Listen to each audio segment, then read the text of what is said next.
এতদিন আপনাদের কাছে বিভিন্ন আমার এপিসোডে আমি ধ্বংসের কথা কিংবা প্রকৃতি নষ্ট হওয়ার কথা কিংবা আমাদের পরিবেশ নষ্ট হওয়ার কথা বলেছি। আজকে একটু নতুন দিকে যাই, সেটা হচ্ছে একজন ধ্বংসের থেকে একটা কী করে একটা পরিবেশকে বাঁচানোর আন্দোলন করছেন, সেটাই আপনার কথা বলবো। এটা যে সে জিনিস নয়, সেটা একটা নদী বাঁচানোর আন্দোলন। তো প্রথমে আসুন আপনারা আমরা একটু যার কথা আমরা বলবো তার সঙ্গে একটু আলাপ করে নিই, তারপরে আমি আসল ব্যাপারে আসব। তো আমার সামনে যাকে দেখছেন উনি একটা বিবর্তন ঘটিয়েছেন এবং নামও ওনার বিবর্তন ভট্টাচার্য। তো উনি নদিয়ায় এই চাকদা অঞ্চলে এই অঞ্চলে উনি পরিবেশ নিয়ে কাজ করেন। আমার সঙ্গে বহুদিন আগে আলাপ হয়েছিল যাদবপুর বিশ্ববিদ্যালয় স্কুল অফ এনভায়রনমেন্টাল সায়েন্সে দীপঙ্কর চক্রবর্তীর ল্যাবরেটরিতে। তখন উনি আর্সেনিক নিয়ে কাজকর্ম করতেন, আমি আর্সেনিক নিয়েও ছোটাছুটি করতাম। আর আপনারা জানেন যারা এইসব কাজ করে তাদেরকে মানুষ অনেক সময় পাগল বলে, ওনাকেও বলে, আমাকেও এক সময় বলতো, দীপঙ্কর চক্রবর্তীকেও বলেছে। যারাই কোনো পরিবেশ নিয়ে কাজ করেছে তাদেরকেই বলেছে। তো এইখানে উনি যে কাজটা এখন করেছেন ইদানিং, আপনারা দেখতে পাচ্ছেন এই যে একটা নদী দেখতে পাচ্ছেন, একটা নদীর মুখ এরকম পুরো জঞ্জাল পড়ে বন্ধ হয়ে গেছে।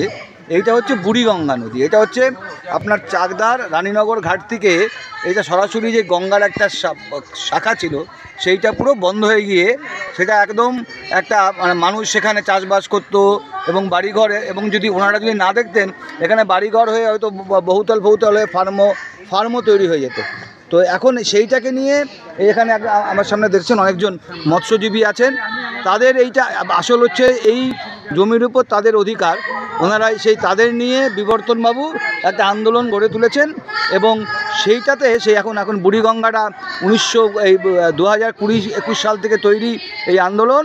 এখন দেখতে পাচ্ছেন এই যে নদীর মাটি কাটা হচ্ছে, ওই যে নদীটা ছিল সেই নদীর মুখটা ছাড়ানোর ফলে সে নদী এখন এই অবস্থায়। সেখানে মাছ ধরা হচ্ছে, পরিযায়ী পাখিরা আসছে। তো আমি তো বিবর্তনবাবুর সঙ্গে কথা বলবো যে এই অসম্ভবটা আপনি কি করে সম্ভব করলেন। আসলে 2000 সালে বন্যার পর আমরা তখন একটা ছোট্ট বিজ্ঞান সংগঠন করতাম, চাকদা বিজ্ঞান ও সাংস্কৃতিক সংস্থা বলে। তখন আমরা ভাবলাম যে এই নরেন্দ্রপল্লীতে লোকে জল ব্যাকলগ হওয়ার ফলে আটকে যাওয়ার ফলে লোকে ভাবছে যে কী ব্যাপার এখানে এরকমভাবে জলটাকে বেরোনোর যদি ব্যবস্থা থাকতো। 15-20 দিন ধরে 2000 সালে বন্যায় জল আটকে রয়েছে। তখন আমরা ভাবলাম যে বুড়িগঙ্গা যদি একটা মুখ খুলে দেওয়া যায়, এরকম একটা মুখ খুলে যদি দেওয়া যায়, তাহলে পরে গঙ্গাতে জলটা চলে যেতে পারতো। আমরা এই বিবর্তনবাবুকে দেখলাম এবং তার একটা সংক্ষিপ্ত কথাও আমি বললাম, এবং আমরা তারপরে পোস্টারে যে জিনিসটা দেখলাম সেটা হচ্ছে প্রথমে একটা মজে যাওয়া নদী, এবং সে নদীকে এই বিবর্তনবাবু এবং তার মৎস্যজীবী যারা সহকারী তারা যে আন্দোলন করে সে একটা মরা নদীকে একটা নতুন জীবন দিয়েছেন। সেই যে নদীতে এখন জোয়ার ভাটা খেলে, সেখানে মাছ চাষ হয়, সেখানে শীতকালে পরিযায়ী পাখিরা আসে, একটা পুরো প্রকৃতিকে আবার তার নিজের জায়গায় ফিরিয়ে দেওয়ার এই যে একটা কি বলবো যেটা আমরা ধারণা করতে পারি না এমন একটা কাজ এই বিবর্তন ভট্টাচার্য যা করছেন, সেটা সত্যি একটা প্রশংসার দাবি রাখে। শুধু প্রশংসা বলে আমি বলবো না, আমি শুধু ওনাকে জিজ্ঞেস করছিলাম যে আপনারা এই কাজটা করলেন কিভাবে। তো বিবর্তনবাবু বলছিলেন যে 2000 সালে একটা বন্যা হয়েছিল আমাদের এই পশ্চিমবঙ্গে, বিশেষ করে নদিয়া জেলায় মারাত্মক, এবং তাতে কি হয়েছিল যে বিভিন্ন জায়গা বহুদিন ধরে জলে বন্দি ছিল, কারণ সেই জলগুলো বেরোনোর কোনো রাস্তা ছিল না। তখন বিবর্তনবাবুরা ঘুরে ফিরে দেখলেন যে এই যে গঙ্গা নদী, তার এই চাকদার কাছে যে রানীনগর ঘাট আছে, সেখান থেকে একটা শাখা নদী ছিল আর কি, তাকে বলতো বুড়িগঙ্গা।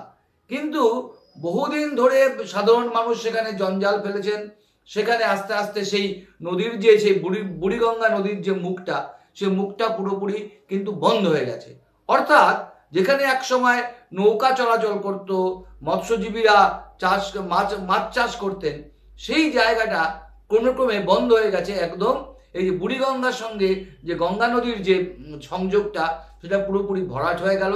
সেখানে মানুষ চাষবাস করতে শুরু করলো, এবং যেটা আমরা সচরাচর দেখে থাকি যে এই সমস্ত নদীগুলো আস্তে আস্তে কি হয়, দখল হয়ে যায়, এবং সেখানে বিভিন্ন ধরনের ফার্ম, বিভিন্ন ধরনের চিংড়ি চাষ ইত্যাদি চাষের জন্য এই কিন্তু পুরোপুরি এই যে সরকারি জমি পুরোপুরি ব্যাহত হয়ে যায়, এবং পরিবেশের ভারসাম্যটাও নষ্ট হয়ে যায়। এখন এই 2000 সালের এই যে বুড়িগঙ্গা নদীর যে উৎসটায় সেটার এরকম হাল দেখে এই মৎস্যজীবীদের নিয়ে বিবর্তন ভট্টাচার্য একটা নদী বাঁচাও আন্দোলনে নামলেন। তারা এর দরজায় মানে ঘুরলেন, তার দরজায় ঘুরলেন এবং সেই মৎস্যজীবীদের ধীরে ধীরে সংগঠিত করলেন। তখন সেখানে আমাদের বামপন্থী সরকার সেখান থেকে বাধা এলো, কিন্তু তারা থামলেন না। তারা এটা মানুষের মধ্যে আরো জনমত আরো সৃষ্টি করলেন যে কেন নদীটাকে এই যদি মানে মুক্ত করা না যায়, জঞ্জাল মুক্ত না করা যায়, তার যদি সেখানে মাটিগুলো যাতে তার নদী যাতে খননটা না করা যায়, নদী যদি আবার আগের অবস্থায় ফিরে না আসে, তাহলে কিভাবে প্রাকৃতিক দুর্যোগের সময় মানুষ ঘোর বিপদে পড়বেন, সেইটা কিন্তু মানুষকে এক সময় বোঝাতে সক্ষম হলেন বিবর্তনবাবু এবং তার সঙ্গীরা। এবং তার ফলে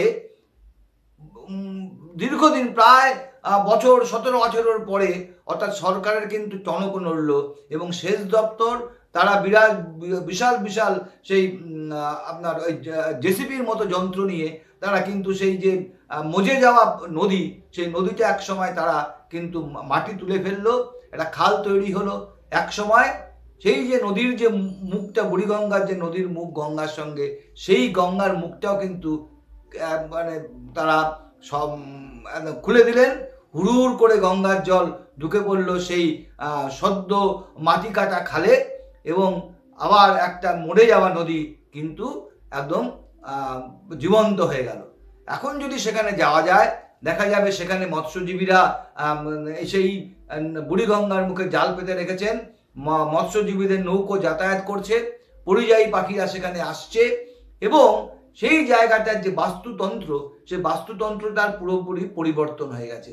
সেখানে সেই খালের জল খেতে গিয়ে মানুষের চাষে সাহায্য করছে। ওই চাকদা অঞ্চল, মদনপুর অঞ্চল, এসব অঞ্চল আমাদের পশ্চিমবঙ্গের যত আমরা সবজি খাই, সে সবজিটা প্রধানত ওই অঞ্চল থেকে আসে এবং এই বুড়িগঙ্গা নদীটা আবার সজীব হয়ে যাওয়ার ফলে সেখানে সেচের কাজে মানুষের অসুবিধে হচ্ছে।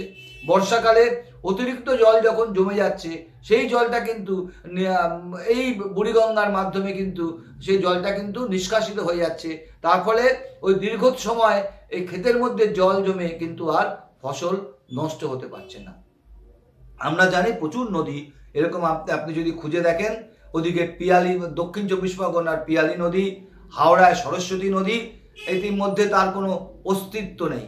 মাতলা নদীর আপনি যদি মানে আপনি যদি উৎস খুঁজতে যান, আপনি কিন্তু পাবেন না। মানে মাতলা এবং বিদ্যাধরীর যে সংযোগ, সেটা কিন্তু ইতিমধ্যেই মৎস্য চাষিদের কিন্তু খপ্পরে পড়ে গেছে। সেখানে আপনি সেই নদীটার আর তার উৎসই খুঁজে পাবেন না। সুতরাং এরম যে নদী সে আস্তে আস্তে হারিয়ে যাচ্ছে, কিন্তু আমরা শুধু দেখছি যে নদী শুধু বন্ধ হয়ে যাচ্ছে, নদী গতিপথ হারিয়ে, নদী জঞ্জাল ফেলে সেখানে মানুষ সেখানে দখল নিচ্ছে। কিন্তু এই বিবর্তন বাবুরা যেটা করে দেখালেন, সেই কাজটা কিন্তু যারা এই নদী নিয়ে ভাবেন, পরিবেশ নিয়ে ভাবেন, বাস্তুতন্ত্র নিয়ে ভাবেন, তাদের কাছে কিন্তু একটা অন্যতম দৃষ্টান্ত। আমি মৎস্যজীবীদের সঙ্গে কথা বলছিলাম, তারা বলছিলেন যে হ্যাঁ, আমাদের সত্যি সত্যি বুড়িগঙ্গাটা ভর্তি হওয়ার পরে আমরা জীবিকা নিয়ে আমাদের সংশয় ছিল, বহুদিন আমাদের প্রায় একবেলা খেয়ে থাকতে হয়েছে।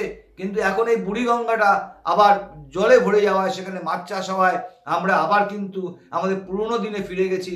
আমরা একটু আর্থিক সচ্ছলতার কিন্তু আমরা পাচ্ছি আর কি।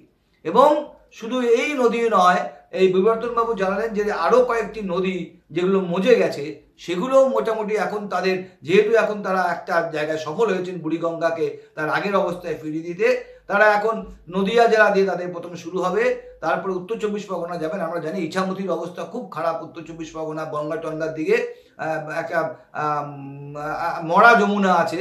সে মরা যমুনা নদীটাও এককালে জল ছিল, মাছ চাষ হতো, সেখান থেকে বাণিজ্যের নৌকা যাতায়াত করতো, কিন্তু এখন সেখানে সেগুলো পুরোপুরি একদম মজে গেছে। এবং তার কিন্তু নজর রয়েছে এই সমস্ত নদীগুলো আশপাশের, যারা একসময় নদী ছিল, এখন তাদের কোনো অস্তিত্ব নেই। আসুন আমরা সবাই মিলে এই বিবর্তন বাবুদের আন্দোলনের সঙ্গে দাঁড়াই এবং যে অবস্থায় প্রকৃতি ছিল তাকে তার আগের অবস্থায় ফিরিয়ে দিই। আসুন আমরা আশা করি আপনাদের সবার থেকে এই বিবর্তন বাবুদের প্রতি আমাদের শুভেচ্ছা থাকবে। ভালো থাকবেন, সুস্থ থাকবেন।